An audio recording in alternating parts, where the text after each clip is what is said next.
creative industries are super competitive, but actually we need collaboration, and I love what you're doing with this series. So why have you launched this Game Changer series? What's the thinking behind it? It does feel like we're on a burning platform right now, in terms of COVID. While it's not necessarily been about change, we've certainly accelerated the change in people's behaviours and activities, and I think game changers have always been what we would define as our bread and butter, the hybrids, the kind of the mavericks, the ones who can, really challenge the status quo and really look round corners that people can't see around.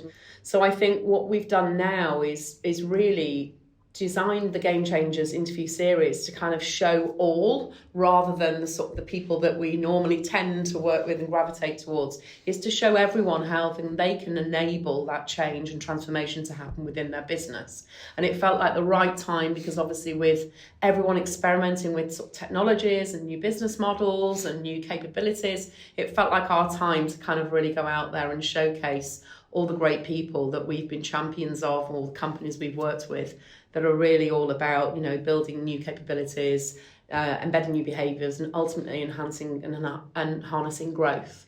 How do you create high-performing, innovative, creative cultures in this new way of working, or new hybrid ways? I mean, we're on the cusp of maybe another lockdown. We don't know.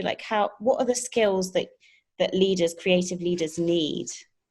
It's interesting, actually, Nikki. I think, what we find is it's always been less about actual skills themselves.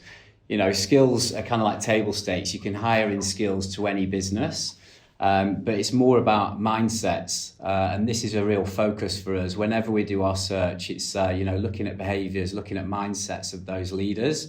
We have a grouping of personas, on our site. It kind of articulates the different mindsets that we look for. I think with this one, it's a focus on what we name inclusive change agents. Inclusive change agent, they inspire the team to do the best work of their lives by focusing on the goal, and it just doesn't matter whether they're together collaborating or whether it's over technology. It's those leaders who know how to get the best out of the business, how to get the best out of talent in these obviously very new conditions. It's those leaders that come out on top who can really help to drive that change. But importantly, it's about how they bring everyone together on the journey.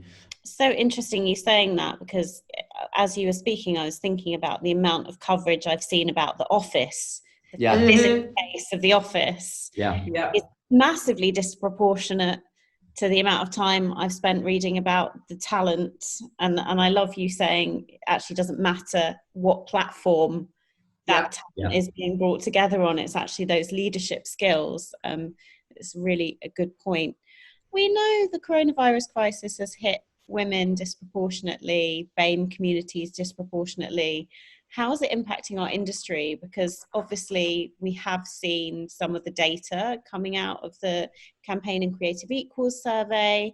Could you tell us, because I know you do a lot in this space with your targets for placements, but could you tell us a bit about that, about how the industry is being impacted? Because it's difficult to be inclusive in an environment where some of those key figures are going in the wrong direction at the moment. Yeah, I think this is something that's close to our heart as well. It's not just been, obviously, this last year, it's been ingrained within the Blueprint since we established 15 years ago.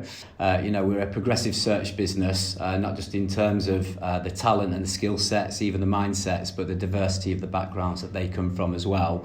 We've always found that, you need diverse people to have diverse approaches, and you get diverse ideas. For us, we work very closely with our clients to improve equality across leadership, and we never kind of rest on our laurels until that actually happens.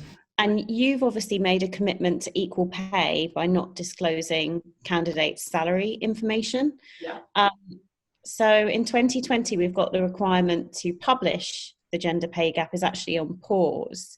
So how does the industry push for progress on pay equality and drive forward with the ethnicity pay gap? Because I think that's a bit of a stop in that journey we might be seeing? I mean, what would be your advice? It's something that we've practiced for a long time, and a lot of it just boils down to having great respectful relationships where you can educate your clients, by saying the fact that you're asking for what people earn is not going to enable that disparity to close any, so we are very strong and very determined. In actual fact, we work a lot in North America, and they are brilliant because you cannot ask what someone earns.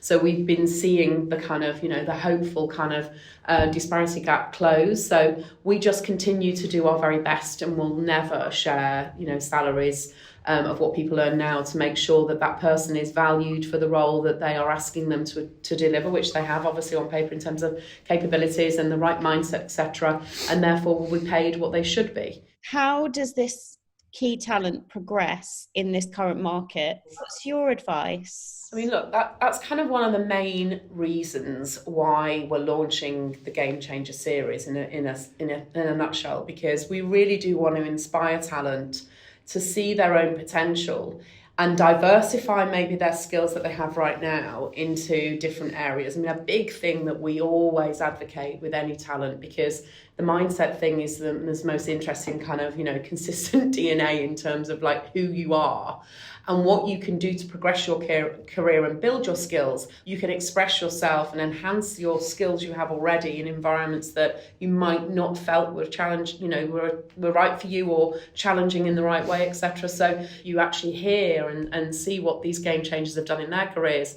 They've been clients, they've been design officers, they've been creatives in agencies. They have had very, very multidimensional careers and have built multidimensional skills and capabilities, but they share always that same mindset, which is, what's the problem? How can I unlock opportunity and harness growth?